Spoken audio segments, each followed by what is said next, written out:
শব্দ থেকে বড়।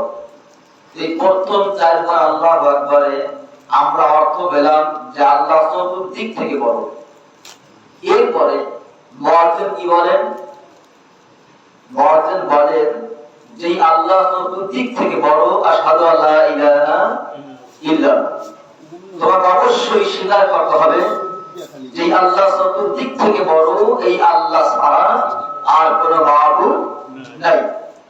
এরপরে যদি আমি ঈমান এনেই থাকি, যদি আমি বিশ্বাস করেই থাকি আল্লাহ ছাড়া কোনো মাবুদ নাই, হ্যাঁ, তাহলে আমাকে আরেকটু বিশ্বাস করতে হবে আশহাদু আন্না মুহাম্মাদার রাসূলুল্লাহ, যে নিশ্চয়ই মুহাম্মদ আল্লাহর রাসূল, এতে কোনো সন্দেহ নাই।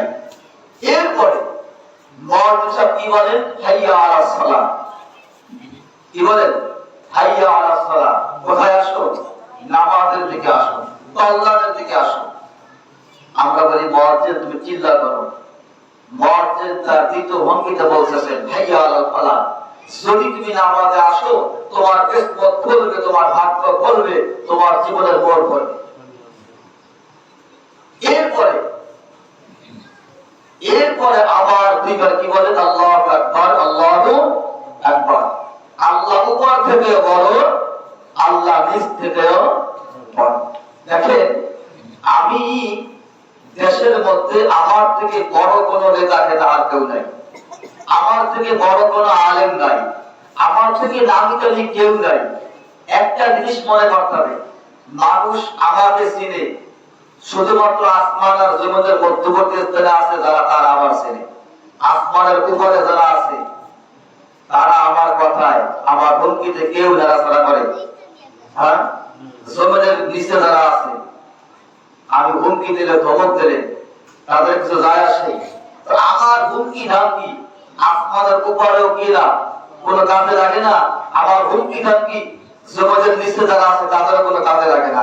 আমার হুমকি ধামকি কাজে লাগে কোথায়? শুধুমাত্র আসমান আর জমিনের মধ্যবর্তী স্থানে। তো মুয়াজ্জিন কি বলে? আল্লাহু আকবার, আল্লাহু আকবার।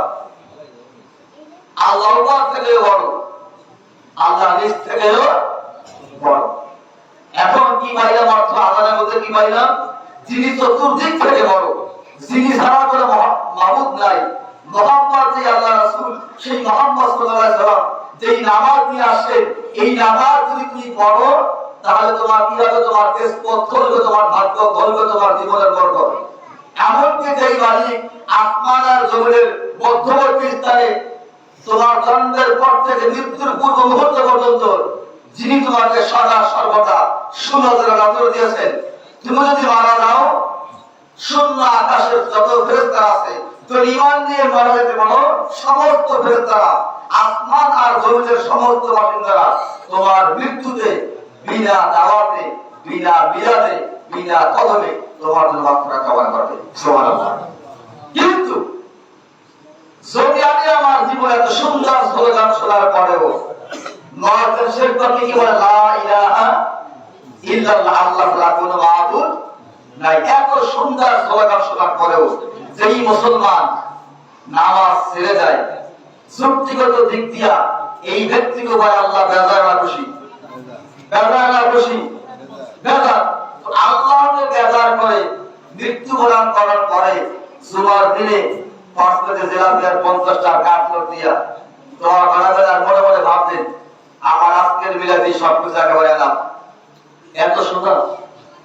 আমার কি মামু বাড়ির মোয়া, জান্নাত কি মামু বাড়ির মোয়া। মুয়াজ্জিন শেখ বাকি কি বলে? লা ইলাহা ইল্লাল্লাহ।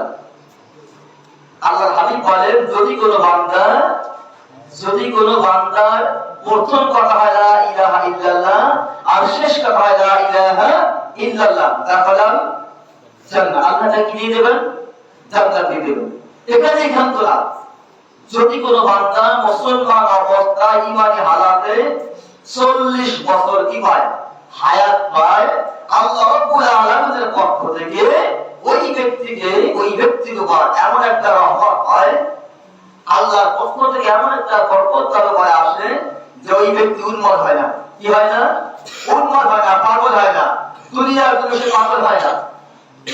যদি মুসলমান অবস্থায় ঈমানি হালাতে কোনো কায়দায়, কোনো অবস্থায় অবস্থায় 50 বছর হায়াত পায়, আর এই 50 বছর হায়াতের মধ্য দিয়ে আসে দুনিয়া ত্যাগ করে।